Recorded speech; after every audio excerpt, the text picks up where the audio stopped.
bagaimana bisa terdinding itu Tuhan, bagaimana bisa terhijab Allah dengan sesuatu, sedangkan sesuatu yang terhijab dengan sesuatu itu oleh Allah, pada itu sesuatu Allah zahirun nampak, wa mawjudun dan ada, hadirun hadir. Maksudnya adalah la yasihhu tijabuhu ta'ala bi syai'in min makhluqatih, tidaklah sah, artinya la yumkinu, tidak mungkin, bahwa terhijab, terlindung, tertutupi Allah itu dengan sesuatu daripada makhluknya. Tidak mungkin Allah itu tertutupi, terlindungi oleh sesuatu daripada makhluknya. Lianna kulla syai'in syahidun biwujudihi wa qurbih, karena tiap-tiap sesuatu daripada makhluknya itu adalah saksi dengan adanya Allah dan dekatnya Allah subhanahu wa ta'ala. Para muhibbin rahimakumullah. Jadi makhluk-makhluk Allah ini adalah menyaksikan adanya Allah. Makhluk-makhluk ini menyaksikan dengan dekatnya Allah. Maka tidaklah mungkin Allah itu bisa terdinding, bisa terlindung dengan sesuatu yang menunjukkan kepadanya. Tidaklah mungkin Allah itu terdinding dengan sesuatu yang sesuatu itu menunjukkan keberadaannya. Illa ayyasrifal haqqu ta'ala bibasirah, illa ayyasrifal haqqu ta'ala basirata abdih li ghairi, terkecuali bahwa Allah memalingkan mata hati hambanya bagi selain Allah. Nah, kecuali Allah yang memalingkan mata hati kita kepada selainnya. Fa idza sarafaha anhu kana al-'abdu mahjuba lar-rabb subhanahu wa ta'ala, bila mana Allah memalingkan mata hati hambanya daripada Allah, maka hamba itulah yang terdinding, bukanlah Tuhan subhanahu wa ta'ala. Nah, para muhibbin rahimakumullah, jadi andai kata mata hati kita tidak bisa menyaksikan Allah, padahal Allah itu sangat nampak, sangat jelas. Bila mana mata hati kita tidak bisa melihat tentang adanya Allah, maka berarti Allah telah memalingkan mata hati kita daripadanya, sehingga kita tidak melihat adanya Allah subhanahu wa ta'ala dengan mata hati itu. Allah subhanahu wa ta'ala itu bernama Al-Zahir, maha nampak. Allah bernama Al-Zahir, artinya maha nampak. Maha nampaknya Tuhan itu bi'ainil basirah, dengan mata hati. Mata hati sebenarnya sangat nampak melihat Allah. Dan Allah juga punya nama Al-Batin, artinya Allah tersembunyi dengan mata kepala. Memang kalau mata kepala kita kadang mungkin melihat Allah di alam dunia ini, tetapi bagi mata hati itu sangat nampak Allah subhanahu wa ta'ala. Ini nama Tuhan ada Al-Zahir, ada Al-Batin. Tuhan maha nampak, maha tersembunyi. Maha nampak artinya dengan mata hati, maha tersembunyi dengan mata kepala ini. Nah, para muhibbin rahimakumullah. Nah, apabila Allah subhanahu wa ta'ala memalingkan hati kita daripadanya, nah, mata hati kita dipalingkan oleh Allah, sehingga kita, mata hati kita ini kada melihat Allah itu, karena dipalingkan oleh Allah. Jadi masalahnya itu ada pada kita, bukan pada Allah. Allah sangat nampak sebenarnya. Kenapa mata hati kita kalau bisa melihat Allah? Karena dipalingkan Allah kepada selainnya. Kaman asghalahu bihammid dunya wa hubbiha wa jam'iha fa ansaha khaliqaha wa mujidaha, na'udzubillah min dzalik. Seperti orang yang disibukkan oleh Allah dengan pikiran dunia, dengan mencintai dunia, menghimpunkan dunia, maka Allah lupakan dia pencipta dunia itu dan yang mengadakan dunia itu. Nah, ini contoh orang yang dipalingkan oleh Allah. Orang yang pikirannya itu dunia, mencintai dunia, pikirannya menghimpunkan dunia sebanyak-banyaknya, ini Allah lupakan dia daripada yang mencipta dunia. Nah, ini artinya apa? Mata hati orang ini tertutup daripada melihat Allah, karena Allah sibukkan dia dengan selain Allah. Padahal Allah sangat nampak dengan mata hati kita. Andai kata dia, Allah mengarahkan mata hati kita kepadanya. Tapi karena kita disibukkan oleh Allah dengan macam-macam hal, akhirnya mata hati kita terdinding daripada melihat Allah Subhanahu wa ta'ala. Para muhibbin rahimakumullah, diumpamakan bahwa makhluk ini adalah rambu-rambu. Makhluk ini rambu-rambu. Nah, rambu-rambu itu menunjukkan kepada tempat yang kita tuju. Nah, makhluk ini, sesuatu ini laksana rambu-rambu, menunjukkan Allah. Menunjukkan Allah. Dunia isinya, alam semesta ini rambu-rambu menunjukkan Allah. Nah, tapi sebagian di antara manusia itu disibukkan dengan rambu-rambu, lalu kadang memahami, kadang mau mengetahui tentang maksud dari rambu-rambu itu, sehingga dia kadang sampai ke tempat tujuannya. Orang hendak ke suatu tempat, ada rambu-rambu menunjukkan ke sana. Nah, padahal nampak jelas bahwa di sanalah tempat yang dicari, karena rambu-rambunya panahnya ke sana. Nah, si orang ini begitu melihat rambu-rambu, tangkapnya rambu-rambu itu. Ditangkapnya rambu-rambu, dipegangnya rambu-rambu itu. Dipeluknya rambu-rambu, dipandangnya rambu-rambu. Bagusnya rambu-rambu ini dari apa dibuat nih? Bagusnya warnanya rambu-rambu dari cat apa, dicat rambu-rambu ini. Sehingga pikirannya sibuk kepada si rambu-rambu, kada ingat lagi tempat yang dituju, yaitu tujuannya.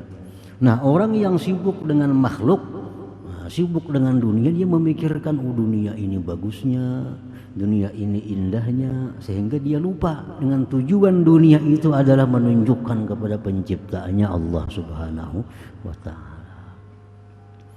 Nah, para muhibbin rahimakumullah, makanan umpamanya. Nah, makanan itu sudah jelas menunjukkan kepada makanan, masakan itu menunjukkan kepada adanya tukang masak. Kadang mau masakan itu masak surangan, beras pasti ada yang memasaknya, ikan ada yang memasaknya.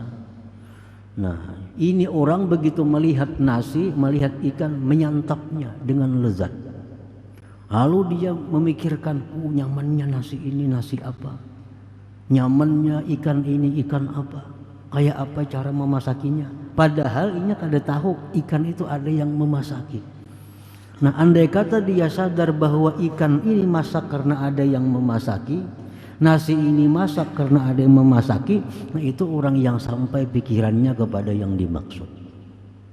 Nah, nasi yang masak, ikan yang masak itu laksana rambu-rambu yang menunjukkan bahwa ada yang memasakinya. Jadi kita disibukkan oleh memikirkan masaknya nasi, memikirkan lauk pauknya. Terhalanglah pikiran kita daripada menembus yang memasaknya itu. Padahal memasak ini ada orangnya, jelas orangnya, kelihatan orangnya. Tapi karena asik dengan nasi masakan ini, kada terpandang lagi yang memasaknya, kada teringat lagi yang memasaknya. Nah, itulah kebanyakan daripada manusia ini.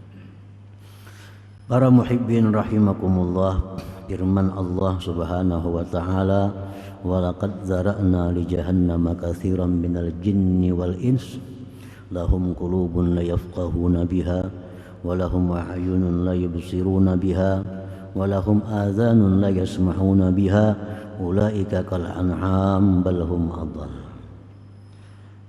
Ujar Tuhan, sungguh kami jadikan Jahannam itu untuk kebanyakan daripada bangsa jin dan manusia. Jadi Jahannam itu isinya jin manusia. Siapa-siapa yang masuk Jahannam itu orang-orang yang mempunyai hati tetapi tidak bisa berpikir dengan hati itu.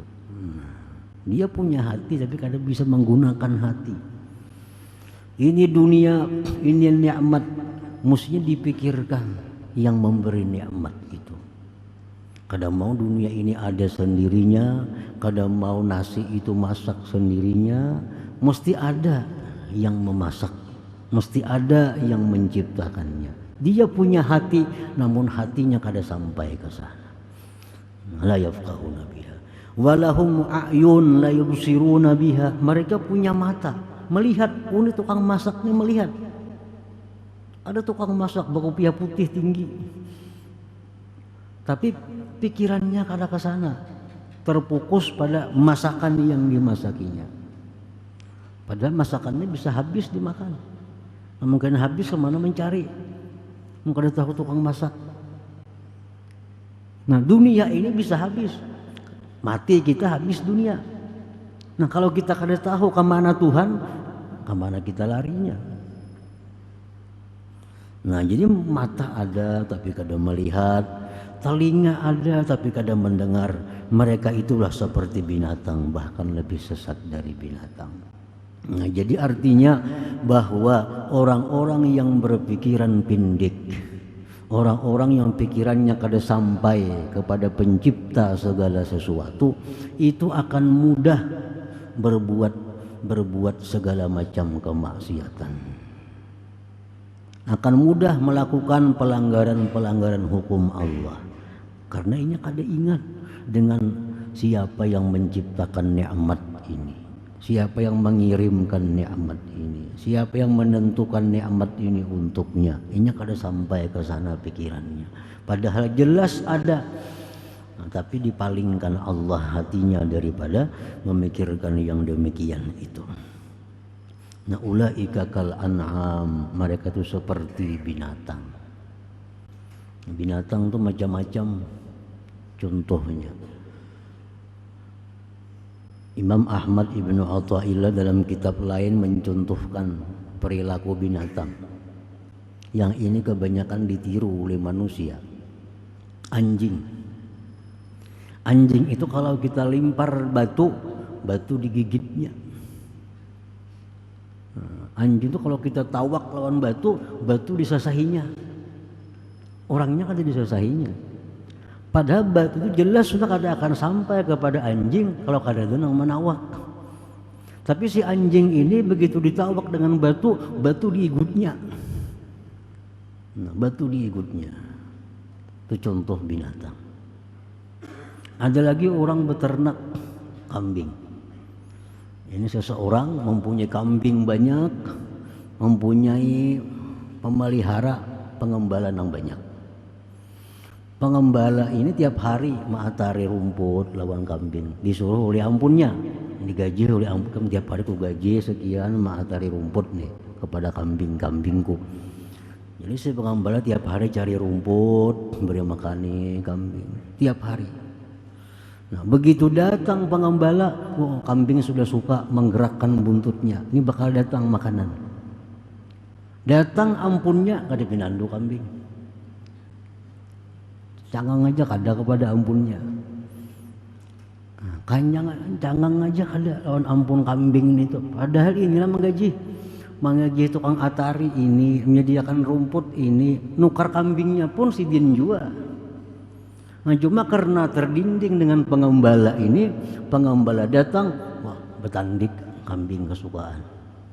Datang makanan, datang ampunnya, ada dihiraninya, nak ditanduknya malah. Nah jadi itulah manusia kal an'am, seperti binatang. Balhum adal, bahkan lebih sesat daripada binatang. Nah para muhibbin rahimakumullah. Nah jadi artinya bahwa Allah subhanahu wa ta'ala itu maha nampak sebenarnya menurut mata hati yang bersih. Kecuali Allah memalingkan mata hati kita sehingga kita kada bisa melihatnya. Padahal mewujud ada, hadirun hadir dan dekat. Al-asya kulluha mazahir li ma'ani asma'ihil husna allati hiya tafasilu ma'ani sifatihil ulya.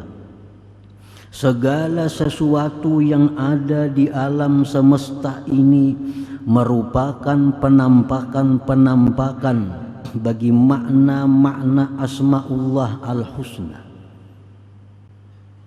yang mana makna-makna asma'ullah al-husna itu merupakan perincian dari makna-makna sifat Allah yang tinggi.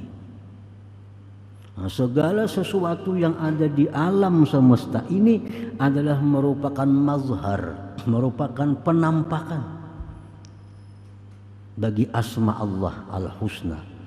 Asma al-husna itu merupakan perincian dari sifat-sifat Allah yang tinggi. Dan sifat-sifat Allah itu tidak bisa berpisah dengan zatnya yang maha suci. Jadi sangat nampak sebujurnya. Fayazharu bi ahlil izzah ismuhul mu'izz, wa fi ahli zillah ismuhul mudhill. Sungguh nampak pada orang-orang yang dimuliakan Allah itu, nampaklah di situ nama Allah Al-Mu'izz yang memuliakan. Nah, siapa orang yang dimuliakan Allah? Orang yang beribadah kepada Allah, orang yang menuntut ilmu, yang mendekatkan dirinya kepada Allah. Orang-orang yang takwa itu orang yang dimuliakan oleh Allah. Nah begitu kita melihat orang yang takwa, di situ mestinya mata hati kita melihat nama Allah Al-Mu'izz yang maha memuliakan. Jadi mata kita melihat Fulan bin Fulan beribadah, tetapi hati kita melihat bahwa Allah yang memuliakan dia sehingga dia bisa beribadah. Nah, itu orang yang takwa itu penampakan dari nama Allah Al-Mu'izz yang memuliakan.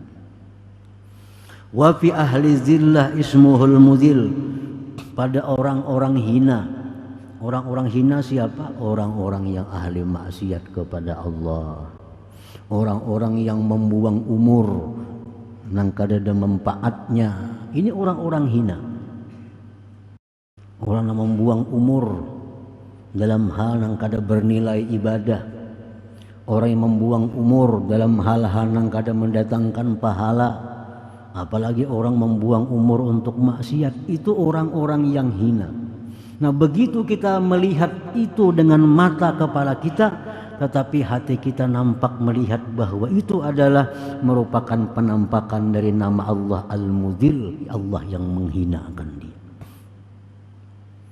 Jadi Allah itu kalau hendak memuliakan seseorang, Allah jadikan orang ini orang takwa. Nah, orang yang menggunakan waktu yang baik, yang mendatangkan pahala. Kalau Allah hendak menghinakan seseorang, Allah jadikan dia suka maksiat. Allah jadikan dia buang-buang waktu untuk hal-hal yang tidak mendatangkan pahala. Sangat nampak. Jadi kita melihat orang yang taat kepada Allah, hati kita sudah berkata, oh itu adalah Allah Al-Mu'izz, Allah yang memuliakan dia. Melihat orang-orang yang maksiat, melihat orang-orang nang bagawi nang kadada mendatangkan pahalanya, di situ hati kita sudah melihat nama Allah Al-Mudil yang menghinakan dia.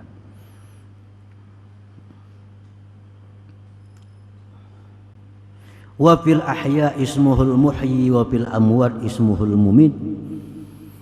Pada yang hidup di situ nampak nama Allah Al-Muhyi yang menghidupkan.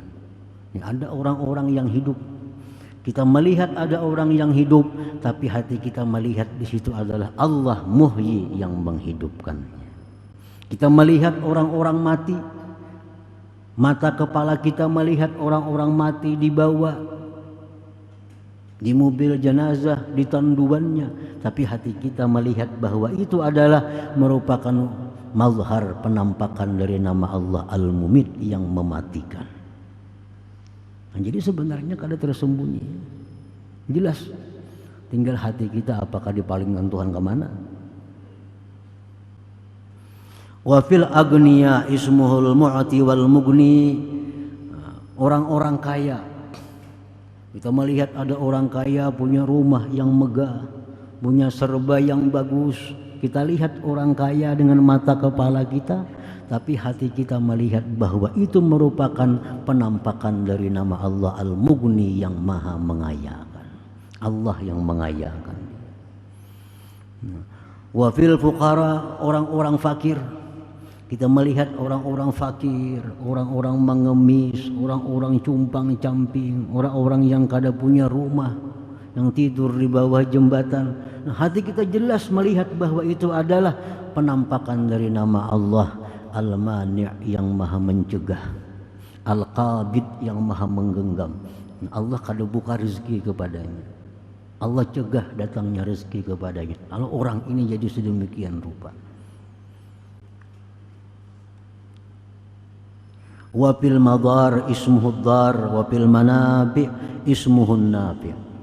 Nah, kita melihat sesuatu yang membahayakan, yang memudaratkan, nah, hati kita pun melihat bahwa itu merupakan penampakan dari nama Allah Ad-Dar yang maha memudaratkan. Kita melihat sesuatu yang memberi manfaat, misalnya makanan memberi manfaat, minuman yang memberi manfaat, obat yang memberi manfaat, tapi hati kita menyaksikan bahwa itu merupakan penampakan dari nama Allah An-Nafi' yang maha memberi manfaat. Nah, Asmaul Husna itu adalah merupakan perincian daripada sifat Allah, dan sifat itu kada akan bisa terpisah dengan zat Allah yang maha suci. Marah misalnya, marah itu sifat. Mau terpisah lawan orangnya, marahnya di sana, orangnya di sini, kada mau. Sifat kada mau terpisah dengan zatnya. Jadi Asmaul Husna ini perincian dari sifat Allah, dan sifat Allah itu adalah kada terlepas daripada zatnya. Nah, oleh karena itu bila kita melihat sesuatu dengan mata kepala kita, hendaknya kita jangan terdinding mata hati melihat Allah Subhanahu wa ta'ala melalui Asmaul Husna, yang itu adalah sifat-sifat Allah Subhanahu wa ta'ala yang langsung berhubungan dengan zat yang maha suci. Nah, para muhibbin rahimakumullah, jadi artinya bahwa kalau kita selama ini seringkali lupa kepada Allah, lupa dengan pencipta, lindung kada kelihatan, itu masalahnya ada pada kita, bukan Allah. Allah tuh maha nampak.